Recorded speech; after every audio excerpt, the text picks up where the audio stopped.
Doctor care homeopathy అన్ని బ్రాంచుల్లో free consultation మరియు 25% అన్ని మందులపైన గొప్ప డిస్కౌంట్. మా సంక్రాంతి తర్వాత కనుమ. ఇది కొన్ని ప్రాంతాలలో ఎంత అద్భుతంగా చేస్తారంటే, ఇంక కన్నుల పండుగ. సంక్రాంతి కంటే ఇక కనుమకుంటది. అసలు సంక్రాంతి రోజు చాలా తక్కువ మంది కొత్త బట్టలు వేసుకుంటారు. ఎవరు ఏసుకున్నా కూడా కనుమ రోజు ఏసుకుంటారు. లేదా భోగి రోజు ఏసుకుంటారు. కానీ సంక్రాంతి రోజు మాత్రం కొత్త బట్టలు వెయ్యనివ్వరు.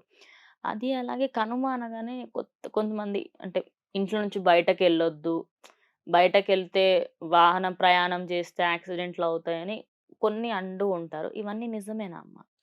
కనుమ రోజు అసలు మొదట కనుమ రోజు మినుము తినాలి అంటారు. ఆ!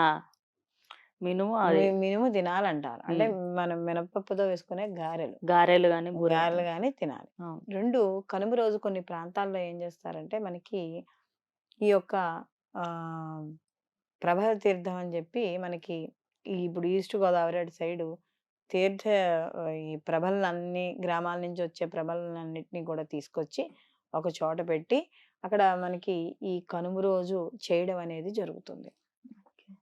అయితే వాటి యొక్క సంబంధించిన ప్రాసెస్ అంతా కూడా 10, 15 రోజుల ముందర నుంచే మొదలవుతూ ఉంటుంది మనకి. ప్రభల తీర్థం అని చెప్తూ ఉంటారు చాలామంది పెద్దవాళ్ళు. ఆ! మనకి చూసినా కూడా మనకి చాలా కోలాహలంగా ఉంటుంది. అది కూడా రైతు తన యొక్క ఉద్ధతి గురించే. ఏం చేస్తారంటే ప్రతి ఊళ్ళోంచి కూడా ఒక్కొక్క ప్రభ మొదలవుతుంది, కదులుతుంది. అంటే ఆ యొక్క ఆహ్, ఆ ఊళ్ళో ఉండే ఈశ్వరుడు. హ్మ్. ఈశ్వరుడు రకరకాల పేర్లు. హ్మ్. అవును. ఈశ్వరుడు ఒకటే రకరకాల పేర్లతో పేర్లు. మనకి జగన్న తోట తీర్థం అని ఇలా రకరకాల పేర్లతో మనకి ప్రభలతో మొదలవుతుంది. అవును. ఈ మొదలయ్యి వీళ్ళు ఏం చేస్తారంటే వాళ్ళు ఊరు నుంచి ఆ దేవుణ్ణి తీసుకొచ్చి మధ్యలో మనకి కౌసికలన్నీ వస్తాయి. అంటే పొలాలు. హ్మ్. ఆ పొలాల్లోంచి ఈ రథాన్ని దించి భుజాన్నేసుకొని వస్తారు. ఆ! దించి మళ్ళీ వాటిలోంచి వాడు తొక్కుకుంటూ వెళ్తారు. అంటే అలా తొక్కడం వల్ల ఏమవుతుందంటే ఆ సంవత్సరం పంట పుష్కలంగా ఉంటుంది. వాళ్ళకి రాబడి కావచ్చు, ఆహ్, పంట రాబడి కావచ్చు, అదంతా కూడా చాలా ఎక్కువగా ఉంటుందని ఒక నమ్మకం. ఓకే.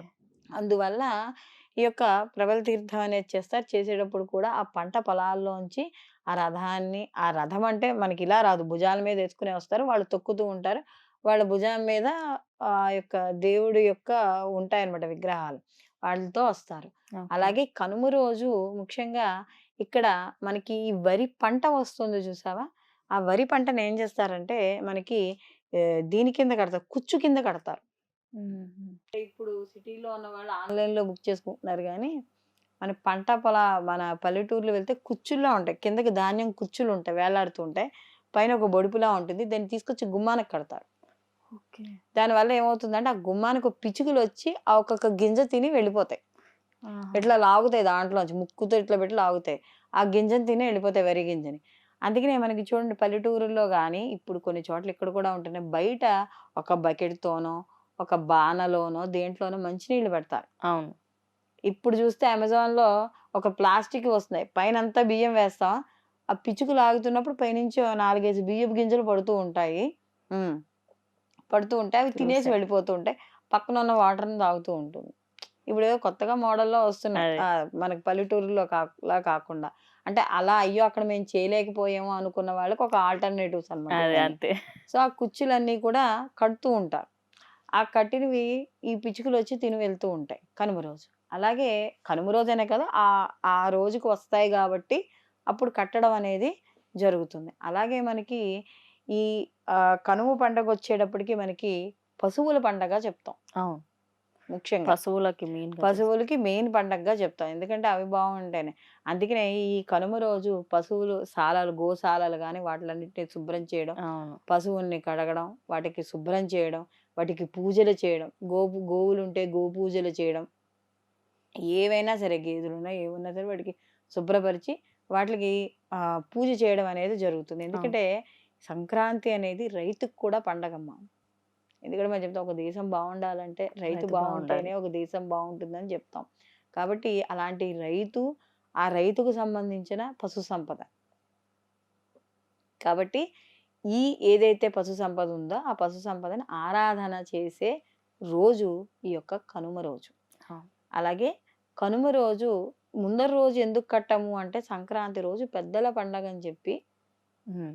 కొత్త బట్టలు కట్టరు. కట్టరు. ఇందాక స్టార్టింగ్‌లో మీరు అడిగారు కదా! దానికి సమాధానం పండగ పెద్ద పండగ అని, పెద్దల పండగ అని సాధ్యమైన సంక్రాంతి రోజు ఎవరు కట్టరు. కట్టరు. కనుమ రోజు కట్టుకుంటారు. అవును. అలాగే మనకి కనుమ రోజు కాకైనా కదలదు అంటారు. అవును. ఊరికి వెళ్ళేవాళ్ళు ఎందుకు చేయకూడదు కనుమ రోజు అంటే, మనకి చూడండి ఇప్పుడున్న వాతావరణ పరిస్థితుల ప్రకారం కాస్త వాతావరణంలో కొన్ని మార్పులు జరుగుతూ ఉంటాయి. హ్మ్. ఇప్పుడు రవి సంక్రాంతి వరకు దక్షిణం వైపు వెళ్తాడు. ఆ! ఇప్పుడు నుంచి దక్షిణం నుంచి ఉత్తరానికి వస్తాడు. ఆ! నెమ్మదిగా వేడి కూడా ఇక్కడి నుంచి నెమ్మదిగా పెరుగుతుంది. ఓకే. వాతావరణంలో మార్పులు వస్తాయి. ఇటు చలి, ఇటు వేడి. సీజనల్ ఫీవర్స్ జలుబులు, హ్మ్. దగ్గులు ట్రావెల్ చేయకుండా. ఇలాంటివి బోలెడుంటాయి. హ్మ్. మసూచి ఇలా రకరకాలు చెప్తాం కదా! స్ప్రెడ్ అవుతూ ఉంటాయని.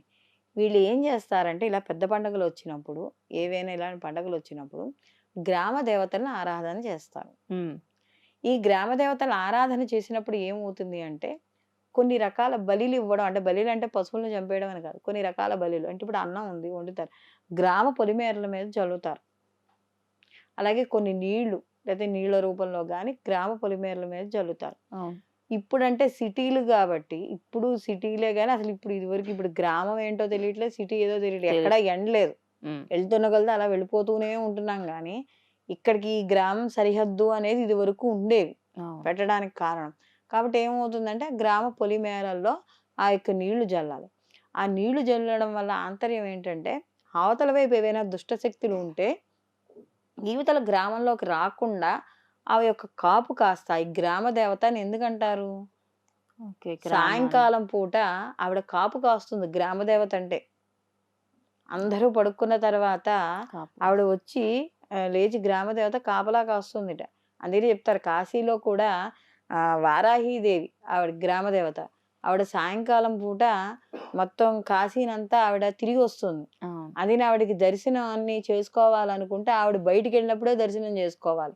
అయితే ఆవిడ విగ్రహాన్ని చూసి ఎవరు ఉండలేరు.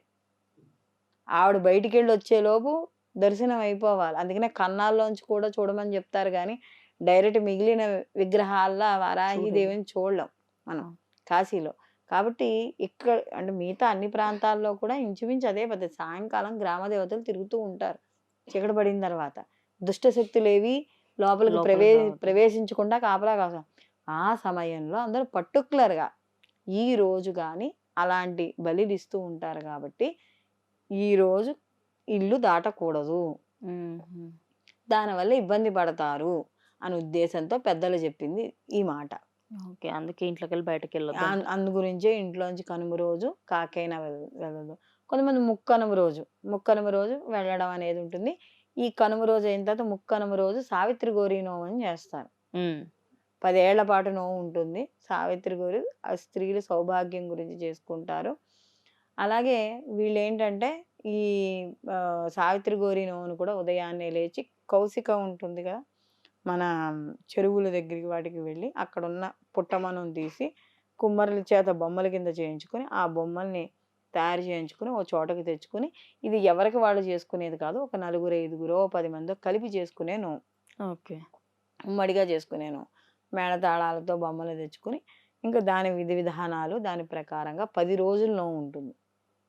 అంటే అమ్మా! ఇది ముక్కనుమ నుంచి మొదలుపెట్టుకొని 10 రోజుల పాటు ఈ నోముని చేసుకోవడం అనేది జరుగుతుంది. కాబట్టి ఓకే. మొత్తం ఈ కనుమ రోజు మొత్తం అంతా కూడా మనకి ఈ రకమైన వాతావరణం, ఈ రకంగా ఉండడం అనేది జరుగుతుంది. అందుకనే ఈ సంక్రాంతి మనకి భోగి, సంక్రాంతి, కనుమ అనేది పెద్ద పండగలుగా చెప్తాం. ఎందుకంటే ఎక్కువగా ప్రతి వాళ్ళు కూడా సొంతింటికి చేరాలి, సొంత ఊరు చేరాలి అని అనిపించే పండగ ఎక్కువగా ఉండేది సంక్రాంతే. సంక్రాంతి. అవును. మిగతావేవైనా సరే ఏదో సెలవులొస్తే ఏదైనా వేరే ఊరెళ్దాం, ఏదో తీర్థయాత్రెళ్దాం, లేకపోతే ఇంకో చోటకెళ్దాం అనుకుంటాం గానీ, సంక్రాంతికి మాత్రం సొంతిళ్ళకి చేరడానికి కారణం ఈ యొక్క విశిష్టత, మన యొక్క హైందవ ధర్మంలో గానీ, సనాతన ధర్మంలో గానీ మనకు ఉండే పద్ధతులు ఇవన్నీ ఇలా ఉంటాయి గాబట్టి, ఎక్కువగా ఇందులో ఎలా ఉంటుందంటే, మొత్తం అంతా మిక్స్ చేసి చూస్తే పిల్లలకి గానీ,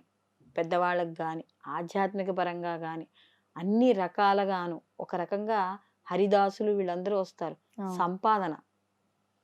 ఇందులో కూడా చూడండి గంగిరెద్దుల వాళ్ళు వస్తారు, అవును. బట్టలు ఇస్తారు, బియ్యం బియ్యం ఇస్తారు, ఇస్తారు. డబ్బులు ఇస్తాము. సో అందరికీ కూడా సంపాదన ఉంటుంది ఈ సంక్రాంతి పండగ అనేది. కాబట్టి ఈ పండగని అందరూ కూడా చాలా సంతోషంగా, ఆహ్లాదకరంగా చేసుకోవాలని మనస్ఫూర్తిగా కోరుకుంటున్నాను.